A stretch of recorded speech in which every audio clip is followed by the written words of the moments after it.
And an East Tennessee man knows all about fuel efficiency. In fact, his car doesn't need a drop of gas to move like that. We'll meet the designer of this electric car coming up in today's Live Green at Heart. Fuel efficiency certainly top of mind these days, but one East Tennessee man's leading the way when it comes to electric cars. We'll meet him and hear what's driving his research. How about that? We'll put you in the cockpit coming up in this week's Live Green at Heart. And later, while lawmakers push for more fuel-efficient cars, an East Tennessee man has been ahead of the game for years. Coming up in this week's Live Green at Heart, Robin Wilhoit will introduce us to a Morristown man whose car doesn't depend on a drop of gas. And after electric cars could be the wave of the future when it comes to cleaning up the environment. Up next, my co-anchor Robin Wilhoit will introduce us to one man who's already making that happen right here in East Tennessee. That's in this week's Live Green at Heart. Just yesterday, a group of high-powered businessmen throughout the country joined together to urge the federal government to invest in electric car transportation. This just one solution to reducing the nation's dependence on foreign oil. For a Hamlin County man, it's been a lifelong mission to live green at heart behind the wheel of an electric car. Here's 10 News anchor Robin Wilhoit. In this Morristown parking lot, something has people talking. I like it. I love it. I ain't never seen nothing like that. I can own one of them. They can't help but stare and snap pictures.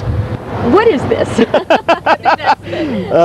question everyone's asking right here. Batmobile and Star Wars cruiser, I guess. Yeah.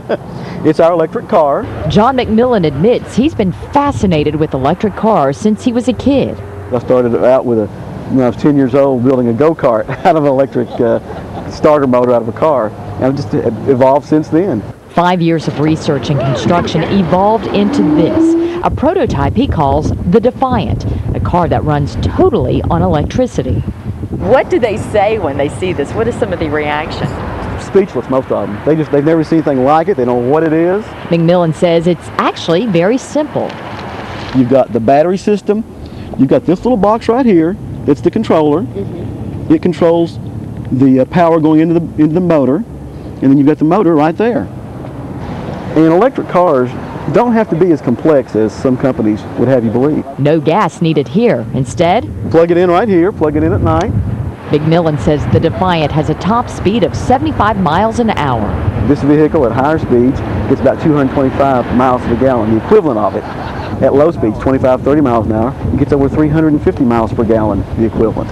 Partly driven by the high cost of fuel, McMillan says he just wants to give drivers one more option when it comes to getting behind the wheel. Well, it's one of the solutions, not for everybody.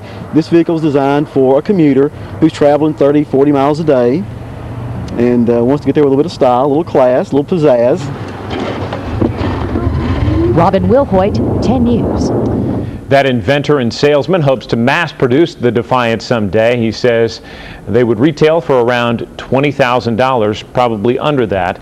For more information about the Defiant, check our Live Green at Heart section at WBIR.com a little later this evening.